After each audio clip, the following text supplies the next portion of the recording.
You got some good grouping at the top, dude. I was just shooting. Well, that's after it got sighted in. Yeah. You see it? Yeah. 10. Good bottom 10.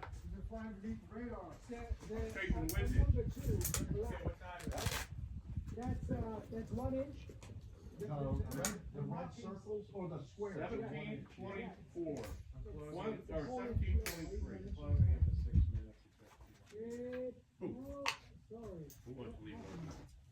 So, Now you can see the difference in wheel hole and plow hole. Hey, you see the square in the middle? You're right on the corner. The corner, yes, Like this, you right here. You should be right in the middle if you pull the trigger. But I think because the setup just seems a little weird.